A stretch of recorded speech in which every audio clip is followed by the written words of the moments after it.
மிக பிரம்மாண்ட முறையில் பல போட்டிகள் நடைபெற்றன. தேசபக்தி பாடல் பாடுதல் போட்டி, உடனடி பேச்சு போட்டி, சுதந்திர போராட்ட வீரர்களை பற்றிய பேச்சு போட்டி, ஓவியம் வரைதல், நாடகம் நடித்தல் போன்ற பல்வேறு போட்டிகளில் மாணவர்கள் திரளாக கலந்து கொண்டு தங்கள் திறமையை வெளிப்படுத்தினர். ஒரு பானை சோற்றுக்கு ஒரு சோறு பதம் என்பதற்கேற்ப பேச்சு போட்டி வெற்றியாளர்களில் ஒருவரான 10ஆம் வகுப்பை சேர்ந்த எஸ். ஸ்ரீ பாலாஜி தனது பேச்சாற்றலை இம்மேடையில் நம்மிடையே பகிர்ந்து கொள்ள வருகிறார்.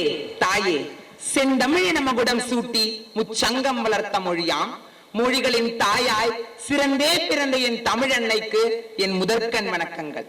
அனைவருக்கும் என் இனிய காலை வணக்கம். என் பெயர் சா. ஸ்ரீ பாலாஜி. நான் 10ஆம் வகுப்பில் பயில்கிறேன். நான் இன்று உங்கள் முன் பேசிக் கொண்டிருத்துள்ள தலைப்பு சுதந்திரம், நமது உரிமையும் மற்றும் பொறுப்பும். முதலில் சுதந்திரம் என்றால் என்ன? கேட்கப்பட்டவுடன் கிடைக்கப் பெறுவது சுதந்திரம் அல்ல.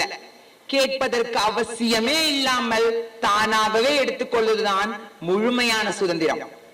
அப்படிப்பட்ட சுதந்திரத்தை நாம் இன்று முழுமையாக அனுபவிக்கிறோம் என்றால் அதற்கு காரணமான நமது நாட்டின் தலைவர்களையும் உயிர் தியாகிகளையும் பாரத அன்னையும் வணங்கி தலைப்புக்குள் வருவோம்.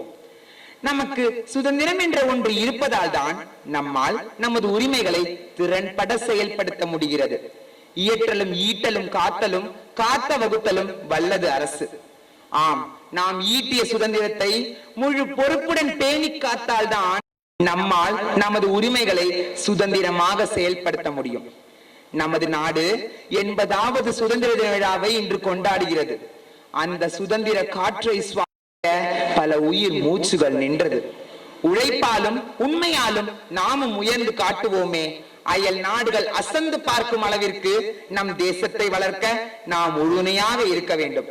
அதற்கு நமது பொறுப்புகளை திறன்பட செய்வதே ஒரே வழி.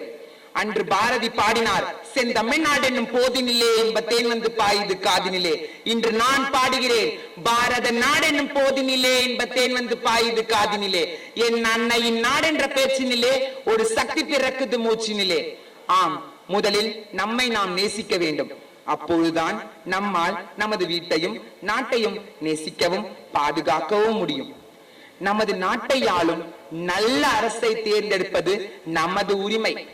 உள்நாட்டு பொருட்களை வாங்கி நமது நாட்டின் பொருளாதாரத்தை வளர்ப்பதற்கும் நாம் உறுதுணையாக இருக்க வேண்டும். சிறுதுள்ளி பெருவெள்ளம் என்பது போல் சிறு சிறு விஷயங்களில் கவனம் செலுத்தினால் நாமும் உச்சத்தை அடையலாம். நமது நாட்டின் வளர்ச்சி நம் ஒவ்வொருவரின் வெற்றியே.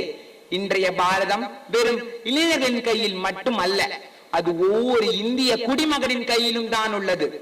நம் முன்னோர் பெரும் பாடுபட்டு வாங்கிய சுதந்திரத்தை அயல் நாடுகள் தட்டி செல்லாதவாறு நாட்டுப்பற்றுடன் இருப்பது நமது கடமையும் உரிமையும் கூட.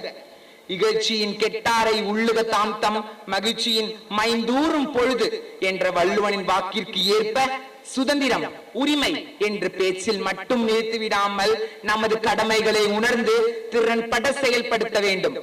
மேல் கூறிய அனைத்திற்கும் ஒழுக்கம் என்பது மிக அவசியம். ஒழுக்கம் விழுப்பம் தரலான், ஒழுக்கம் உயிரினும் ஓம்பப்படும் என்ற வள்ளுவனின் வாக்கிற்கு ஏற்ப சுதந்திரம், நம் முன்னோர் ஈட்டிய சுதந்திரத்தை முழு ஒழுக்கத்துடன் பேணி காக்க வேண்டும் என்று கூறி எனது தலைப்பை முழு சுதந்திரமாகவும் உரிமையுடனும் பொறுப்பாகவும் கூறுவதற்கு வாய்ப்பளித்த அனைத்து நல்லுள்ளங்களையும் நன்றி பாராட்டி விடைபெறுகிறேன். நன்றி, வணக்கம். வாழ்க பாரதம், மலர்க தமிழ், வந்தே மாதரம். கேட்டால் பிணிக்கும் வண்ணம் தம் கருத்துக்களை கம்பீரமாக எடுத்து கூறிய சகோதரருக்கு வாழ்த்துக்கள்.